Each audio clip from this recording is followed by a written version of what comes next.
Apakah suara yang jelek bisa jadi bagus? Yes, bisa. Nonton sampai habis. Tapi sebelumnya ada dua hal dulu yang harus saya sampaikan. Yang pertama, beauty is in the eye of the beholder. Artinya, suara enak atau nggak enak itu tergantung si pendengar. Yang kedua, yang penting banget adalah suara kita adalah anugerah Tuhan yang sangat besar. Jadi saya tuh nggak tega kalau bilang suara kita tuh jelek. Oke, setelah dua hal tadi kita bicarakan, yuk kita lanjutin pembahasannya. Dalam musik dan nyanyi ada hal yang abstrak dan kita nggak bisa ukur. Contohnya adalah feeling. Yang berikutnya adalah, apalagi ya? Kayaknya feeling doang. Yang lainnya bisa diukur. Contohnya, pitch. Ada tinggi, ada rendah. Ketukan. Ada slow, ada cepat. Dinamika. Ada keras, ada lembut. Begitupun juga dengan warna suara atau tone. Ada yang cempreng, ada yang bulat. Semua itu bisa diukur. The good news is, kalau sesuatu bisa diukur, artinya dia pasti bisa diatur. Ya dong, AC panas, tinggal didinginin. Suara TV kegedean, dikecilin. Iya kan? Nah, kalau buta nada gimana? Sama aja. Memang setiap orang memiliki kepekaan nada yang berbeda-beda. Tapi kepekaan nada itu bisa dilatih. Dengan apa? Dengan ear training dan latihan vokal. Contohnya dengan video saya yang ini. Do, mi, re, fa, mi, sol. Ya, fakta ini kita pegang dulu ya. Selanjutnya, mari kita lihat nyanyi enak dan nyanyi nggak enak.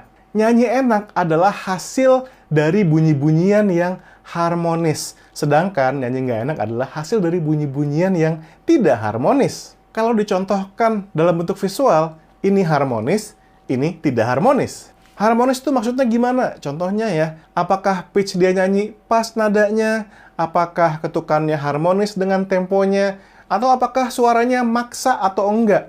Itu adalah hal-hal yang mengkontribusi kepada harmonis atau tidaknya nyanyian seseorang. Semua hal yang saya sebut tadi bisa diatur. Bisa diatur tuh maksudnya gimana? Ya bisa dilatih. Buka YouTube sekarang, lalu search vocal transformation.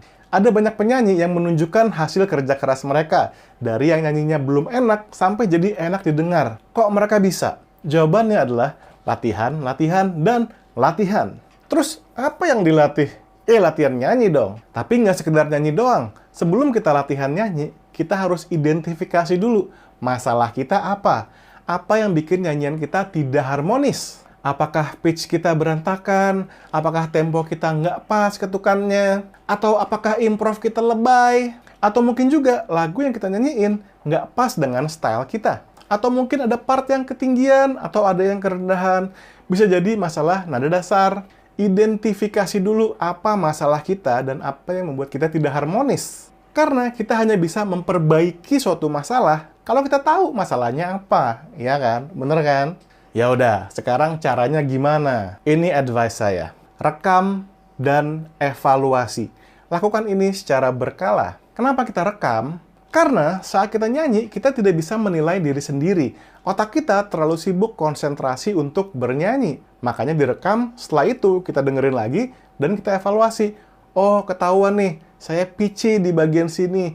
Oh, di bagian sini saya temponya berantakan. Oh, di sini saya improvnya lebay. Setelah kita tahu, tinggal cari solusinya.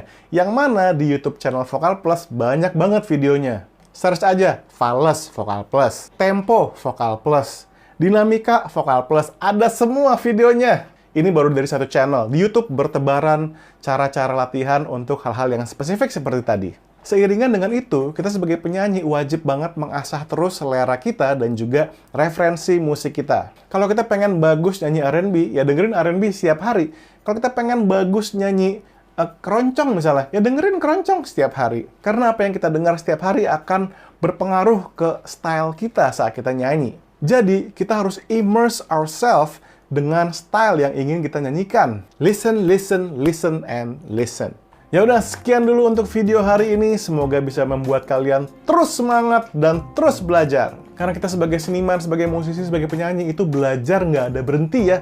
Terus, saya juga sampai sekarang masih terus belajar. Apakah kamu punya pengalaman seputar hal ini? Yuk, share di kolom komentar di bawah. Terima kasih udah nonton video ini. Saya Indra Aziz, The Proud Singer. And as always, bebaskan suaramu!